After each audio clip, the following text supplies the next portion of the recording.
Hello नमस्कार, आप लोग का फानी के में स्वागत है। यहाँ पर देखेंगे यूपी बीएड एंट्रेंस एग्जाम 2021 के लिए मोस्ट इंपॉर्टेंट 50 क्वेश्चंस की प्रैक्टिस सेट 4 को। तो यहाँ पे समान ज्ञान के मोस्ट इंपॉर्टेंट हम 50 क्वेश्चंस देखते हैं। इससे पहले आपके 3 पार्ट अपलोडेड हैं, उसको जाके जरूर देखिए।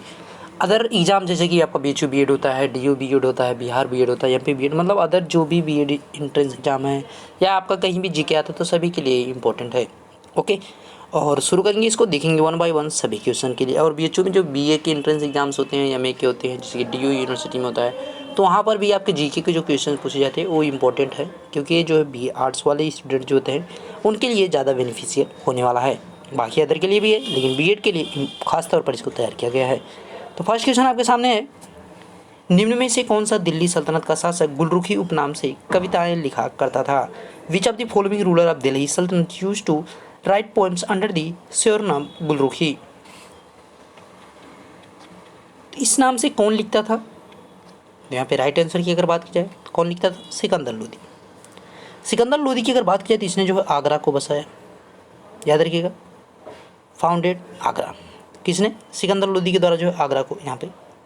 और अगर आपसे पूछे कि दिल्ली सल्तनत का अंतिम जो है शासक कौन था, तो इब्राहिम लोदी, याद रखिए, Ibrahim Lodi is the last ruler of the Delhi सल्तनत। Okay, next one, Kailash Satyarthi संबंधित है। Kailash Satyarthi is related to, इनको नोबेल प्राइज दिया गया था 2014 में, यहाँ पे 2014 में जो है इनको दिया गया। तो एक किससे संबंधित है? तो ये सेव चाइल्डहुड मूवमेंट से, यानी बचपन बचाओ आंदोलन से संबंधित है। तो इनको जो है संयुक्त रूप से मलाला यूसुफजई को और इनको जो है 2014 में यानी 2014 में दिया गया था, याद रखिएगा, शांति के लिए। नेक्स्ट वन, किस क्षेत्र में ऑस्कर पुरस्कार दिया जाता है? In which field in the Oscar award given? तो यहाँ पे ऑस्कर अवार्ड की बात की जा रही है, तो ऑस्कर अवार्ड जो किस में दिया जाता है? सिनेमा के क्षेत्र में दिया जाता है, याद रखिए, सिनेमा। एक है ग्रैमी अवार्ड जो कि काफ़ी इंपॉर्टेंट है, तो ध्यान रखिए, ग्रैमी अवार्ड जो है संगीत के क्षेत्र में दिया जाता है। और एबेल प्राइज़ की बात की जाए, एबेल पुरस्कार जो है आपका किसके क्षेत्र में है? गणित के क्षेत्र में दिया जाता है, याद रखिएगा, एबेल पुरस्कार गणित के क्षेत्र में दिया जाता है। ठीक है, सासाकावा की बात की जाए तो ये पर्यावरण के क्षेत्र में दिया जाता है, तो याद रखिएगा, सासाकावा पुरस्कार भी आपका एक दिया जाता है, वो पर्यावरण के क्षेत्र में दिया जाता है। ओके, और बाकी जो अदर हैं उनको भी आपको देखिए रिलेटेड आपको देख के जाना है, कि नहीं कि मतलब केवल ग्रैमी अवार्ड देख के जाए कि भाई किसको किसको दिया गया, नहीं, इसको देख के जाना है कि कौन से क्षेत्र में दिया जाता है, ये भी जरूरी है आपको देखना।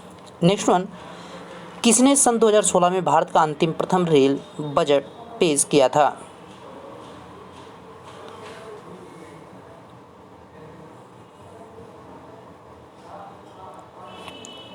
यहाँ पे प्रथम नहीं, क्यों लास्ट रहेगा, ठीक है, अंतिम रेल बजट पेश किया था। Who presented India's last railway budget? देखिए इंग्लिश में लिखा है लास्ट रेलवे बजट इन 2016। यानी इसके बाद क्या हुआ कि आपका रेल बजट और आम बजट जो होता है उसको दोनों को एक में मर्ज कर दिया गया था। इस वजह से जो है सबसे लास्ट में जो पेश किया गया था 2016 में, तो रेल मंत्री हमारे कौन थे? सुरेश प्रभु। याद रखिएगा, सुरेश प्रभु जो है उस समय हमारे रेल मंत्री थे। वर्तमान में आपके कौन है? पीयूष गोयल हैं, याद रखिएगा। प्रेजेंट टाइम में यानी करंट में जो है आपके कौन हैं? तो पीयूष गोयल हैं। नेक्स्ट वन, इथोपिया की राजधानी है, is the capital of Ethiopia? तो यहाँ पे राइट आंसर की अगर बात की जाए तो इथोपिया किसकी राजधानी है?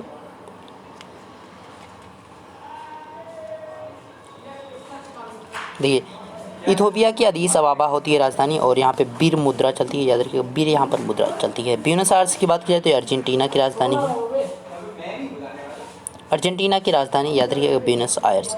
ब्लूम फाउंटेन की बात की जाए तो आपका क्या है? ब्लूम फाउंटेन एंड प्रिटोरिया, ये सब जो है किसकी राजधानी है? दक्षिण अफ्रीका की। खार्तूम की बात की जाए तो सूडान की है, ठीक है। नेक्स्ट वन, किस संविधान संशोधन के द्वारा मताधिकार की आयु को 21 वर्ष से घटाकर 18 वर्ष कर दिया गया?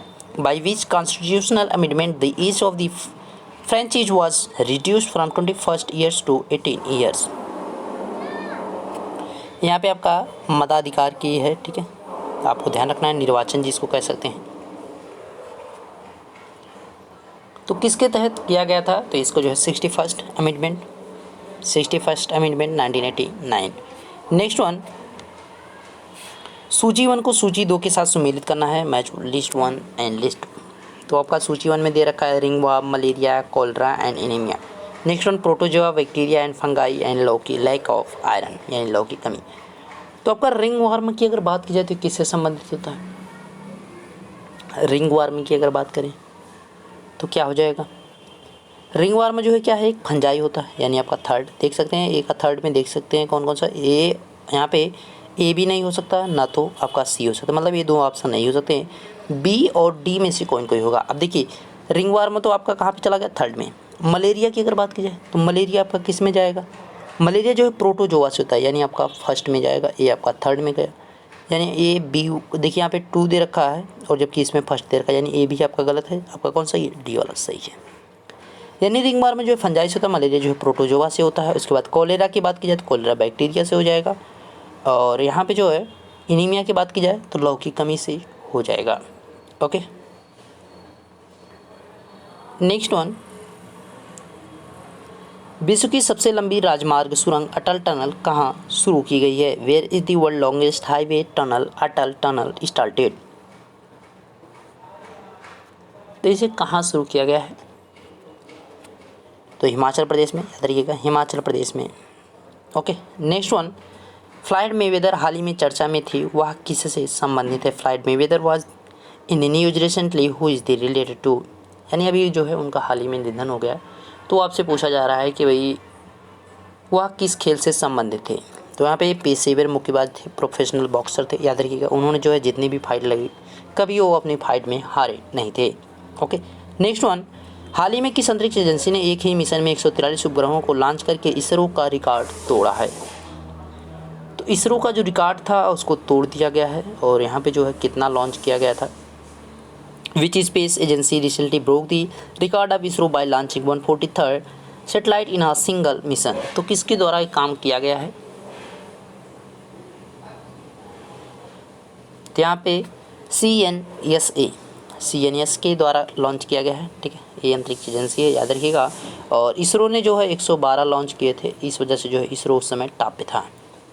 नेक्स्ट वन, हाल ही में किस देश के प्रधानमंत्री मार्क रोटी समेत पूरी मंत्रिमंडल ने घोटाले के आरोपों के चलते 15 जनवरी 2021 को इस्तीफा दे दिया। Recently the entire cabinet including the prime minister of the which country Mark Rutte resigned on 15 January 2021 due to allegation of scam. तो यहाँ पे कौन थे भाई, किस देश के थे मार्क रोटी, तो यहाँ पे जो है मार्क रोटी की अगर बात की जाए तो नीदरलैंड, याद रखिएगा नीदरलैंड। नेक्स्ट वन, राष्ट्रीय प्रतिरक्षा संस्थान स्थित है, where is the national immunity institute located.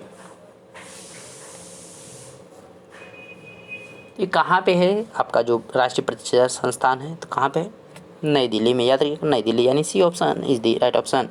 Next one, निम्न में से कौन सा प्रसिद्ध हिंदी पत्रिका सरस्वती के संपादक रहे हैं, who among the following has been the editor of the famous Hindi magazine Saraswati. तो ये तो पता रहना चाहिए आपको, तो महावीर प्रसाद द्विवेदी थे, याद रखिए महावीर प्रसाद द्विवेदी सरस्वती पत्रिका के संपादक, जो कि कहाँ से, प्रयागराज यानी इलाहाबाद से आपकी जो है प्रकाशित की जा रही थी। नेक्स्ट वन, शिवाजी की मृत्यु के पश्चात उत्तराधिकार के लिए इनमें से किसके बीच लड़ाई हुई। After the death of Shivaji between whom did the fight for succession take place. तो किसके किसके मध्य हुई थी, तो यहाँ पे राजा राम और संभाजी के मध्य हुई थी, जिसमें से जो संभाजी जो है क्या है विजेता हुए थे, यानी संभाजी, इसके बाद जो है शिवाजी के बाद संभाजी शासक बने, उसके बाद तब राजा राम शासक बने थे। नेक्स्ट वन, निम्नलिखित मुगल भवनों में से किस में यह अनन्य विशेषता बताई जाती है कि वह लंबाई और चौड़ाई में बिल्कुल बराबर है। In which of the following Mughal buildings is the unique feature stated that is the exactly equal in the length and breadth, यानी उसकी जो लंबाई और चौड़ाई है, इस प्रकार से अगर कहेंगे तो लंबाई जो है वो चौड़ाई यानी सभी जो है इक्वल है, यानी वर्गाकार आप कह सकते हैं। ठीक है, तो ये किसकी खासियत की बात की जा रही है, तो ये जो है ताजमहल के बारे में कहा जा रहा है। ताजमहल का जब देखेंगे तो उसका जो है पूरा जो है एक शेप जो है वर्गाकार शेप में दिखेगा। नेक्स्ट वन, निम्नलिखित में से कौन सी एक पुस्तक अकबर के दरबार के चित्रों से सृजित नहीं थी, which one of the following books was not created with the Akbar's court painting. तो यहाँ पे राइट आंसर क्या हो जाएगा, हजमनामा की बात की जा रही है, याद रखिएगा हजमनामा। हजमनामा जो है अकबर के दरबार के चित्रों से सृजित नहीं थी, मतलब अकबर के यहाँ पे जो है दरबार में नहीं थी। ठीक है, मतलब दरबार के बारे में इसमें जो है नहीं कहा गया, हजमनामा में जो है नहीं कहा गया है। तो यहाँ पे और रजमनामा की बात करें तो क्या है, महाभारत का जो है पारसी अनुवाद है, ये भी आपको ध्यान रखना है। ठीक है, महाभारत का पारसी अनुवाद है। नेक्स्ट देखिए, पागलपंथी विद्रोह से प्रभावित कौन सा था, मतलब क्षेत्र कौन सा था। Which was the area affected by the insurgency. Pagalpanthi विद्रोह उसको कहा जाएगा, लेकिन यहाँ पे जो है इंग्लिश उसकी लिखी गई है, तो हिंदी में भी वैसे ही रहेगा, पागलपंथी विद्रोह। ठीक है, इंसर्जेंसी। तो पागलपंथी विद्रोह की बात की जा रही है, तो ये कब, यहाँ पे कौन सा क्षेत्र उससे प्रभावित था। तो पागलपंथी विद्रोह से जो है बंगाल प्रभावित था, याद रखिएगा बंगाल, यानी फर्स्ट ऑप्शन यहाँ पे सही है। तो यहाँ पे जो है कामशाह और टीपू मीर जो है यहाँ पे उस समय जो है इसके नेतृत्व करता थे, यानी आप कह सकते हैं कि जो इसके लीडर थे। 1813 से 1831 में पागलपंथी विद्रोह किया गया था। और सन्याल विद्रोह की बात की यहाँ पे, अच्छा सन्यासी विद्रोह, ठीक है, सन्यासी विद्रोह जो है केना सरकार के द्वारा किया गया था, तो ये जो है बंगाल और बिहार दोनों से प्रभावित था सन्यासी विद्रोह, याद रखिए इससे बंगाल और बिहार दोनों प्रभावित थे। और यहाँ पे केरल की अगर बात की जाए तो केरल जो है मोपला वाला, आप जानते हैं मोपला काफ़ी फेमस है, तो मोपला जो है केरल से संबंधित है। और आहूम की बात की जाए तो ये असम में हुआ था, आहूम विद्रोह जो है असम में आपका हुआ था। मोपला आपका केरल में हुआ था, मालाबार तट जो है वहाँ पे। नेक्स्ट वन, 20 सितंबर 1932 को यरवदा जेल में महात्मा गांधी ने आमरण अनशन किसके विरुद्ध किया था। अंग्रेज ठूम दी थी Mahatma Gandhi go on a fast on to death in the Yerwada jail on 20 September 1932।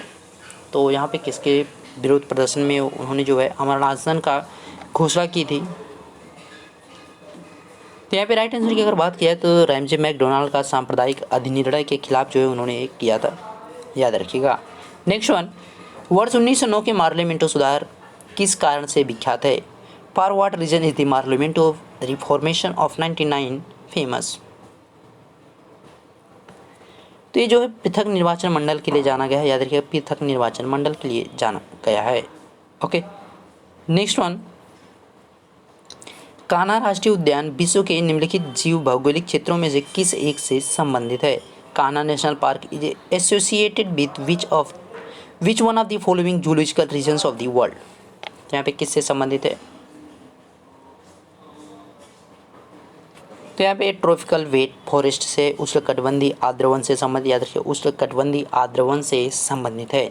Next one, Bharat की 4 तेल परिष्करणशालाओं के स्थानों को पश्चिम से पूर्व की ओर की दिशा में व्यवस्थित कीजिए। Arrange the location of the 4 oil refineries of the India direction from west to east. तो अभी वेस्ट टू ईस्ट आपको इनको अरेंज करना है। तो देखिए कोयली वाला आपका जो है महाराष्ट्र में हो गया, ठीक। उसके बाद आपका कौन सा आएगा, कोयली के बाद जो है आपका कोच्चि वाला, थोड़ा सा नीचे इससे जो है केरला वाला है, देख सकते हैं आपका ये सबसे पश्चिम में पड़ रहा है। उसके बाद केरला वाला पड़ गया।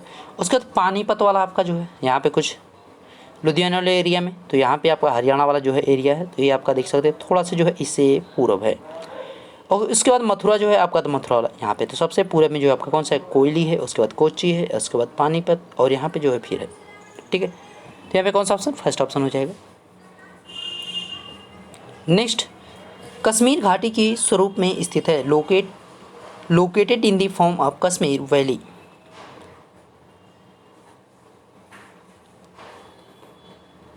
तो ये किस घाटी में स्थित है, किस स्वरूप में स्थित है। तो यहाँ पे क्या हो जाएगा, पठार है, द प्लेटू है, याद रखिए कश्मीर घाटी जो एक प्लेटू के तौर पर जानी जाती है। नेक्स्ट वन, निम्नलिखित में से कौन सी घटना भूमंडलीय तापन से संबंधित मानी जाती है। Which of the following phenomena is considered to be the related to global warming. तो 23rd के राइट आंसर की अगर बात की जाए तो क्या हो जाएगी,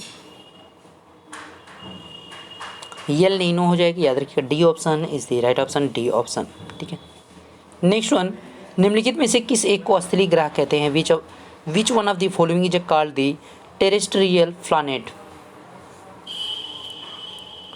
स्थलीय ग्रह के तौर पर जो है किसको जाना जाता है, यहाँ पे बुध को जाना जाता है, याद रखिएगा first option is the right option, mercury को।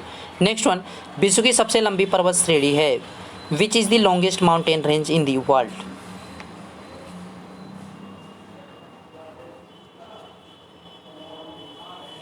यहाँ पे 25 के राइट आंसर की बात की जाए तो यहाँ पे विश्व की जो सबसे लंबी पर्वत श्रृंखला है वो साउथ अमेरिका में आपकी पाई जाती है। कौन सी है? एंडीज है। याद रखिए एंडीज जो है लॉन्गेस्ट आपकी रेंज है, ठीक है, माउंटेन रेंज है, यहाँ ध्यान रखना है। और आपका माउंट एवरेस्ट जो है वो क्या है? हाईएस्ट पीक है, यानी सबसे ऊंची चोटी है। नेक्स्ट वन, खनिज तेल एवं कोयला कौन सी चट्टानों में पाया जाता है? Mineral oil and the coal are found in the which rocks. तो 26 के यहाँ पे राइट आंसर की अगर बात की जाए तो यहाँ पे राइट आंसर क्या हो जाएगा? तो अवसादी जो सेडिमेंट्री चट्टानें होती है, यानी सेडिमेंट्री रॉक्स जो होती है, उसमें पाई जाती है खनिज तेल एवं कोयला। नेक्स्ट वन, निम्नलिखित में से किस महाद्वीप में ज्वालामुखी नहीं है? Which of the following continents does not have a volcano. तो यहाँ पे ऑस्ट्रेलिया महाद्वीप जो है उसमें जो ऑस्ट्रेलिया कॉन्टिनेंटल है उसमें जो है कोई भी वोल्केनो नहीं पाया जाता, याद रखिएगा। नेक्स्ट वन, वायुमंडल की किस परत से रेडियो तरंगे परिवर्तित होती हैं? From which layer of the atmosphere to radio waves change. तो यहाँ पे 28 की राइट आंसर की अगर बात की जाए तो जो है किससे आपका परिवर्तित होती है, यानी कहाँ से रिटर्न होती हैं? तो कहाँ से होती हैं? आयन मंडल से, आयनोस्फीयर से होती है, याद रखिएगा, आयनोस्फीयर्स। ओके। और ओजोन लेयर यही है जहाँ पे जो है आपकी पराबैंगनी किरणें जो है रोकी जाती हैं, ठीक है। और समताप मंडल ये होता है जहाँ पे जो है आप एरोप्लेन वगैरह उड़ा सकते हैं। सबसे अच्छा जो मंडल माना जाता है, यानी सबसे अच्छी जो लेयर मानी जाती है वो कौन सी है? समताप मंडल को माना जाता है, याद रखिएगा। और बहिर्मंडल है सबसे बाहर की लेयर आपकी है, आउटर की। नेक्स्ट वन, निम्नलिखित में से किस राज्य की सीमा देश के सर्वाधिक राज्यों को छूती है? Which of the following state touches the most state of the country.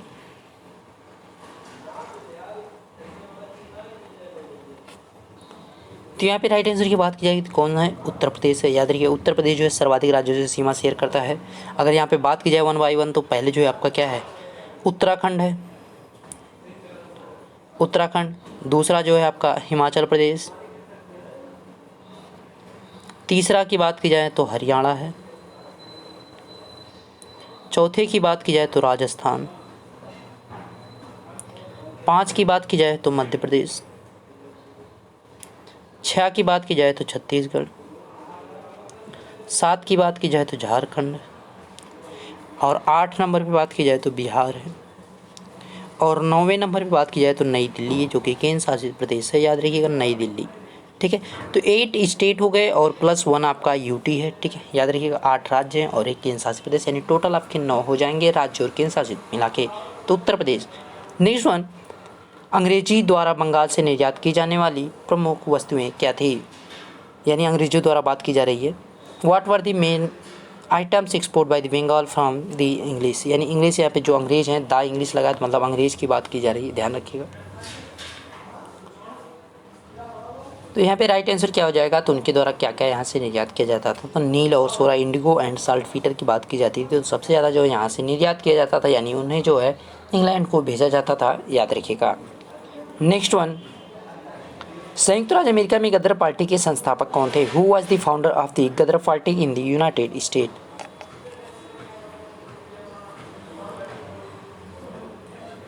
यहाँ पे राइट आंसर क्या हो जाएगा? 31 का राइट आंसर क्या है? तो लाला हरदयाल के द्वारा की गई थी, याद रखिए, लाला हरदयाल। गदर पार्टी की स्थापना सैन फ्रांसिस्को में। नेक्स्ट वन, अंग्रेजी कंपनी को मैग्ना कार्टा निम्न में से किस मुगल बादशाह ने प्रदान किया था? Which of the following Mughal empire provided Magna Carta to the English company. तो यहाँ पे राइट आंसर क्या हो जाएगा? तो फर्रुखसियार के द्वारा किया गया था। फर्रुखसियार के द्वारा जो है यहाँ पे मैग्ना कार्टा दिया गया था अंग्रेजी कंपनी को, ठीक है। एक अधिकार की बात की जा रही है। नेक्स्ट वन, निम्न में से किसे आधुनिक कृषि कहकर संबोधित किया जाता है? Which of the following is addressed as the modern sheikh. आधुनिक कृषि की बात की जा रही है, ठीक है। तो मॉडर्न शेख किसे कहा जाता है? आधुनिक ऋषि किसे कहा जाता है? तो यहाँ पे बात की जाए महादेव गोविंद रानाडे को जो आधुनिक ऋषि के तौर पर जाना जाता है, याद रखिएगा, सी ऑप्शन। नेक्स्ट वन, निम्न में से किस विद्वान को भूगोल का पिता कहा जाता है? Which of the following scholar is called the father of geography. 34 right answer is the Eratosthenes को क्या कहा जाता है? भूगोल का पिता कहा जाता है, याद रखिएगा। ठीक है। नेक्स्ट वन, निम्न में से किसे प्रकृति का सुरक्षा वाल्व कहा जाता है? Which of the following is called the safety valve of the nature? तो सेफ्टी वाल्व के तौर पे यानी पृथ्वी से जो आपके मैग्मा वगैरह होते हैं, जो मतलब वेस्ट प्रोडक्ट होते हैं, किसके द्वारा बाहर आते हैं? तो वोल्केनो के द्वारा ही आते हैं। आपका क्या होता है जिसके द्वारा प्रोडक्ट सभी बाहर निकलते हैं? तो ज्वालामुखी होता है, यानी वोल्केनो होता है, याद रखिए वोल्केनो। नेक्स्ट वन, निम्न में से कौन सा राज्य का आवश्यक तत्व नहीं है? Which of the following is not a essential element of the state? ये देखिए आपका किसका क्वेश्चन है? राजनीति का क्वेश्चन है, याद रखिएगा राजनीति विज्ञान का क्वेश्चन है, यानी पॉलिटिकल साइंस का बात की जा रही है। तो यहाँ पे 36 के राइट आंसर की अगर बात की जाए तो क्या हो जाएगा इसका राइट आंसर? तो यहाँ पे जो आर्थिक समृद्धि होती है यानी इकोनॉमिक प्रॉस्पेरिटी होती है, ये आपका क्या होता है? राज्य का तत्व नहीं है। बाकी आपका सेंसस है, सोवेरेनिटी है और भूमि है, यानी ये सभी क्या हैं? राज्य के तत्व होते हैं। नेक्स्ट वन, सामाजिक न्याय से तात्पर्य है social justice means? Social justice means क्या होता है? 37 का राइट आंसर क्या है? तो यहाँ पे राइट आंसर की बात की जाए तो यहाँ पे देखिए सभी प्रकार के भेदभाव तथा जाति, रंग, धर्म, मत, लिंग आदि पर आधारित सुविधाएं समाप्त हो। तो ये क्या होता है? सामाजिक न्याय से संबंधित होता है, ठीक है। ये नहीं कि आपका जो है कास्ट अलग है या छोटा कास्ट के हैं तो आपके साथ अन्याय किया जाए, ऐसा नहीं, सभी के साथ जो है एक समान जो है यहाँ पर न्याय किया जाए। नेक्स्ट वन, उदारवाद का जनक किसे माना जाता है? Who is the considered the father of the liberalism? तो यहाँ पे किसको माना जाता है या किसको कहा जाता है? तो किसको कहा जाता है? जॉन लॉक को कहा जाता है, याद रखिए जॉन लॉक, यानी B option is the right answer. Next है, वेल्थ ऑफ नेशंस के लेखक हैं? Who is the author of wealth of nation? इसको तो सभी को पता है, Adam Smith is the wealth of nation writer. Next one, Bharat निम्नलिखित में से किस संगठन का सदस्य नहीं है? India is not a member of which of the following organisation? तो यहाँ पे अगर बात की जाए तो इंडिया जो है G15 का भी है, यूएनओ का भी है, आपका राष्ट्रीय मंडल का भी यानी कॉमनवेल्थ गेम का भी, जबकि किसका नहीं? आसियान का आपका नहीं है। नेक्स्ट वन, राष्ट्रीय नौसेना दिवस कब मनाया जाता है? When is national navy day celebrated? तो यहाँ पे किसका राष्ट्रीय नौसेना दिवस की बात की जा रही है, तो इसको कब मनाया जाता है? तो इसे जो है 4 दिसंबर को मनाया जाता है, याद रखिएगा 4 दिसंबर को मनाया जाता है, नेवी दिवस के तौर पर मनाया जाता है, याद रखिएगा। 5 जून जो है आपका पर्यावरण दिवस हो जाएगा, और यहाँ पे जो इन्वायरमेंट डे यानी पर्यावरण दिवस, और 5 फरवरी को जो है कैंसर दिवस मनाया जाता है, याद रखिएगा कैंसर दिवस। ये अंतर्राष्ट्रीय है, ठीक है, अंतर्राष्ट्रीय यानी इंटरनेशनल की बात की जा रही है। 1 मई को जो है मजदूर दिवस के तौर पर मनाया जाता है, यानी अंतर्राष्ट्रीय मजदूर दिवस के तौर पर मनाया जाता है। और यहाँ पे 15 जनवरी याद रखिएगा, इस दिन जो है आपका थल सेना दिवस मनाया जाता है, थल सेना दिवस। और 16 अक्टूबर को जो है वायुसेना दिवस मनाया जाता है, वायुसेना दिवस। नेक्स्ट वन, भारत रत्न से सम्मानित प्रथम विदेशी नागरिक कौन थे? Who was the first foreign national award Bharat Ratna awarded Bharat Ratna? तो भाई सबसे पहले किस विदेशी को किया गया था? तो खान अब्दुल गफ़र खान को किया गया था, याद रखिए खान अब्दुल गफ़र खान के। उसके बाद नेशनल मंडेला को भी दिया गया है। नेक्स्ट वन, राष्ट्रीय पक्षी दिवस से कौन संबंधित है? Who is related to national bird day?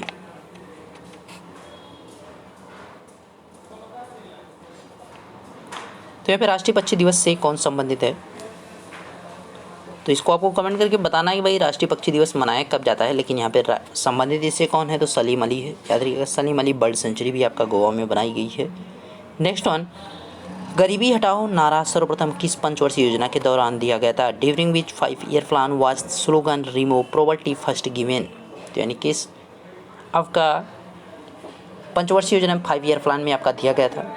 तो यहाँ पे किस में दिया गया था? 4th में दिया गया था, याद रखिएगा 4th में जो है आपका पंचवर्षीय योजना के तहत जो गरीबी हटाओ का नारा दिया गया था। नेक्स्ट वन, मौलिक कर्तव्यों का उल्लेख किस अनुच्छेद में किया गया है? In which article are the fundamental duties mentioned?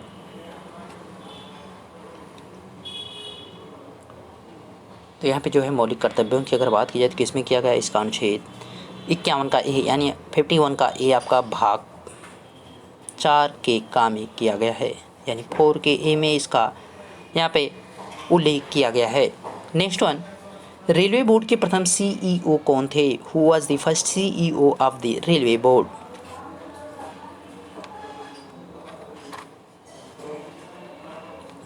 Right answer की अगर बात की जाए तो यहाँ पे कौन हो जाएगा? Vinod Kumar Yadav Vinod Kumar Yadav was the first CEO of the railway board. And now current one is the Sunit Sharma. Sunit Sharma is the current CEO of the railway board. Piyush Goyal is the railway minister now. Next one, सर्वाधिक विधानसभा सीटों वाला राज्य कौन सा है? Which state has the most assembly seats है, state नहीं assembly seats. तो यहाँ पे सर्वाधिक विधानसभा सीटों वाली अगर बात की जाए तो 403 आपके पास किस राज्य के पास है? तो यहाँ पे राइट आंसर क्या हो जाएगा? उत्तर प्रदेश है। याद रखिएगा 403 आपका उत्तर प्रदेश के पास जो है विधानसभा सीटों की संख्या है, सर्वाधिक है। ठीक है। और विधान परिषद की बात की जाए तो यहाँ पे 100 सीटें हैं। और यहाँ पे लोकसभा की अगर बात की जाए यानी पीपुल ऑफ हाउस तो 80 हैं। और यहाँ पे राज्यसभा की अगर बात की जाए तो आपके क्या है? 31 हैं। तो आपसे अगर पूछे कि भाई सर्वाधिक लोकसभा सीटों वाला राज्य, तो भी उत्तर प्रदेश सर्वाधिक लोकसभा सीटों वाला, और सर्वाधिक राज्यसभा सीटों वाला, या सर्वाधिक विधानसभा सीटों वाला, सर्वाधिक विधान परिषद वाला, सबका जवाब आपका क्या रहेगा? एक ही रहेगा। क्या? उत्तर प्रदेश रहेगा। उत्तर प्रदेश में लोकसभा सीटें 80, राज्यसभा सीटें 31 और विधान परिषद सीटें 100 हैं। विधानसभा सीटें 403 हैं। नेक्स्ट वन, सविनय अवज्ञा आंदोलन किस आंदोलन के उपरांत शुरू किया गया था? Civil disobedience movement was started after the which movement?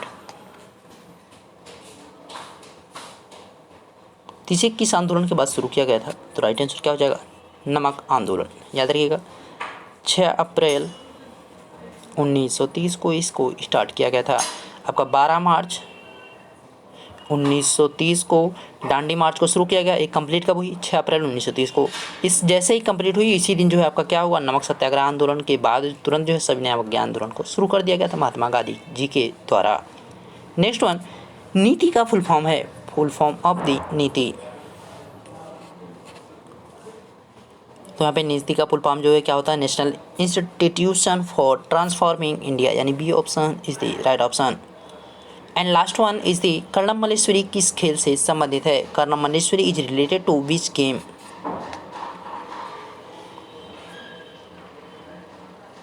Right answer Karnam Malleswari is the